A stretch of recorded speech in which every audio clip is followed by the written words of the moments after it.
Hello everyone, welcome back to my art corner. My name is Kathy. Today we'll be working on tutorial part 3, ink and watercolor painting of a Luna moth and feathers, from the workbook by Sarah Simon, Flowers, Feather, and Animal Friends. I will be changing this exercise to make a little easier to paint by enlarging the moth and feathers. You will need brushes round number 1 and 4, waterproof ink, a Sharpie ultra-fine point. Another waterproof pens to use are the Micro Pen Fine Liner ink pens. You can get them on Amazon, and smooth watercolor paper. You will need a tissue or paper towel to blot the paper, for adding highlights, and to remove too much water or color from your brush or paper. Also, a container of clear water. I have already used waterproof ink to trace the images on watercolor paper. I will be adding the step-by-step instructions for each part on the screen, so you will be able to reference the steps as you paint. Suggested color palette: Luna Yellow, Lemon Yellow, Colt Blue Hue, Ivory Black, Payne's Gray, Burnt Sienna, Yellow Ochre. Remember to stay tuned to the end for a pro tip. I will not be using these exact colors. I will be using the closest colors that I have in my color water palette. When I have completed the watercolor, I will be adding the finishing touches with waterproof ink on the moth and the feathers. So, stay tuned for that. Alright, let's get going on this magnificent Luna moth. 1.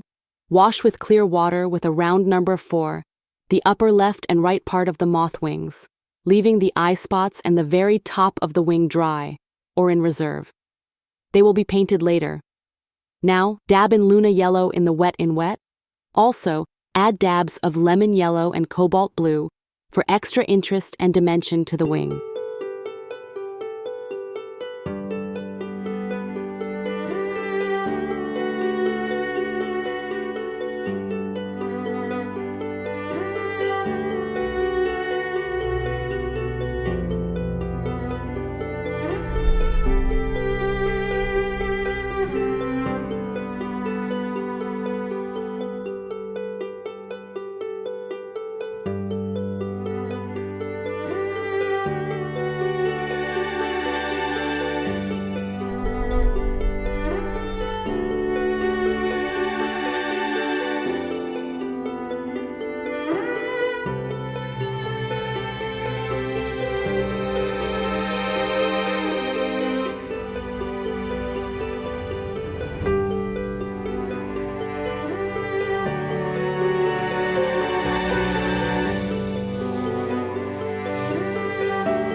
Two.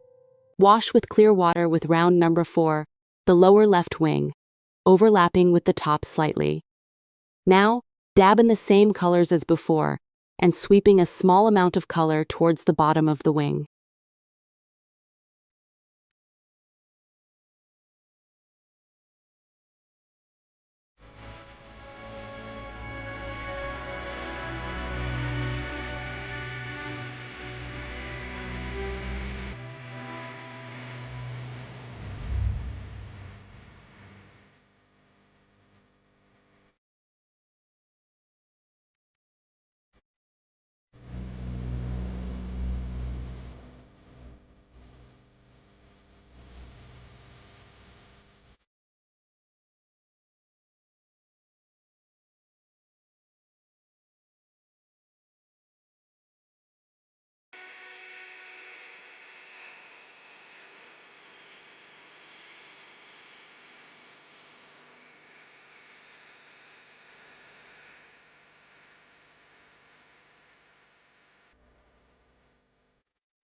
Number 3.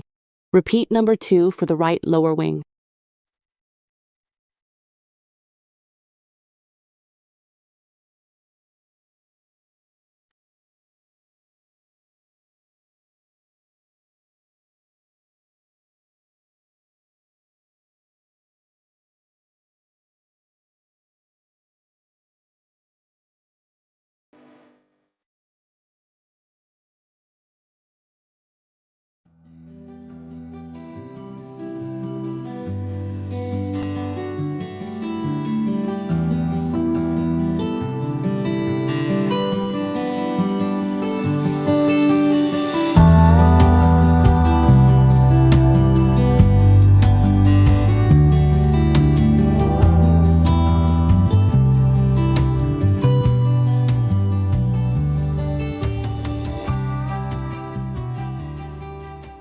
We'll let the wings dry thoroughly before finishing the moth.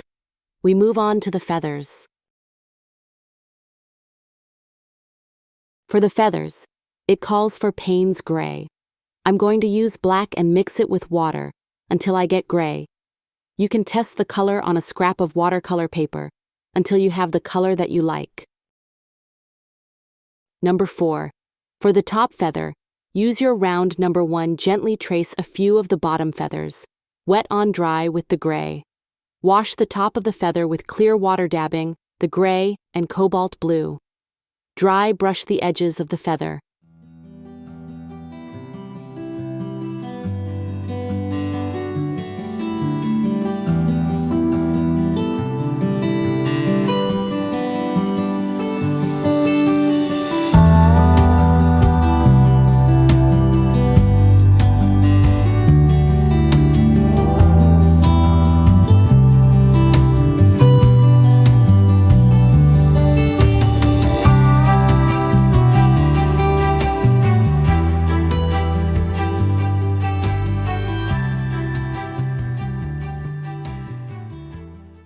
Use your creativity with these feathers. There isn't a right or wrong.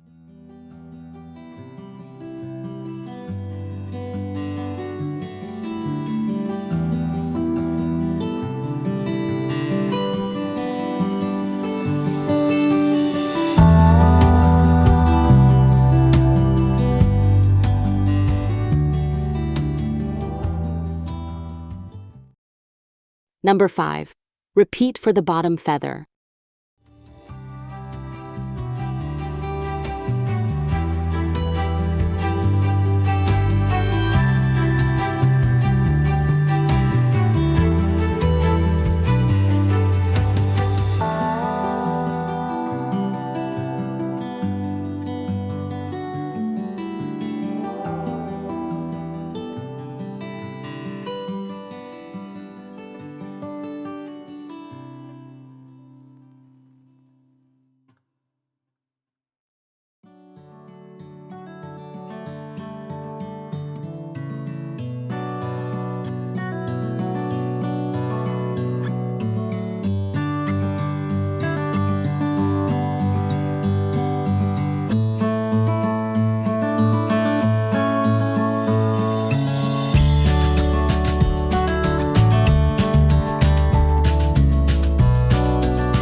Number 6.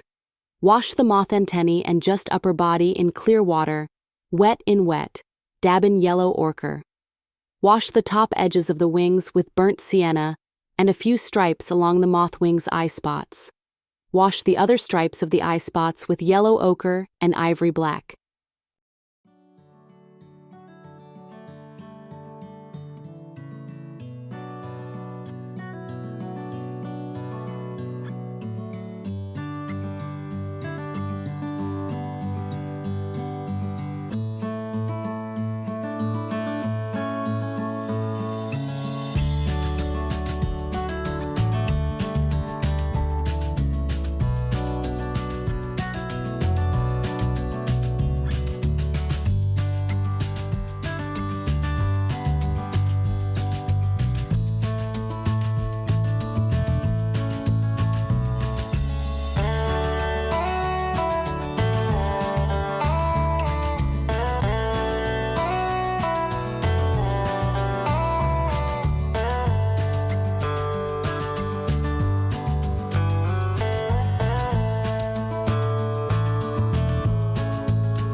Okay, we're finished with the moth and feathers.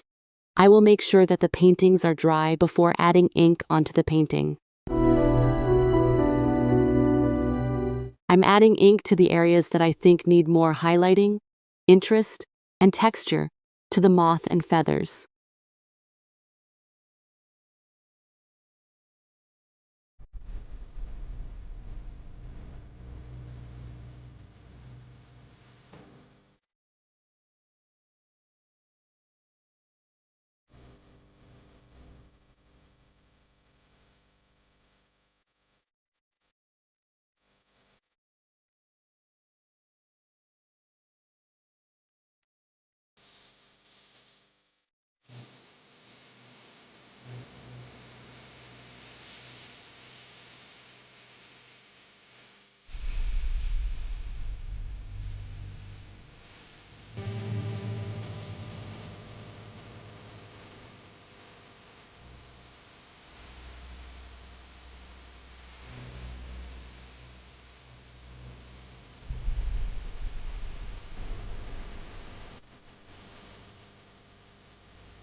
All right, with that, I'm finished with the painting.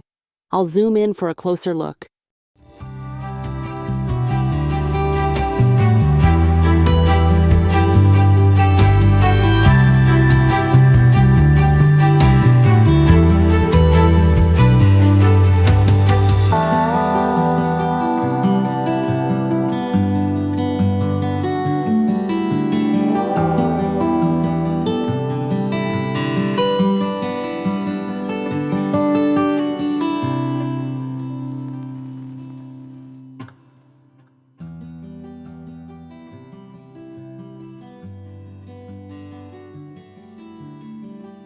Now for the pro tip. How to know if your painting is dry. Use the palm of your hand and hover a 1/4 inch above the painting. If you feel any coolness from the paper, your paint is still wet. Some artists use a hairdryer, but be careful. I like my painting to air dry. Thank you so much for joining me. I hope you enjoyed painting the Luna moth and feathers. Please hit the like button and subscribe so you don't miss the next tutorial. Leave a comment on how your painting turned out. Happy painting! See you next time.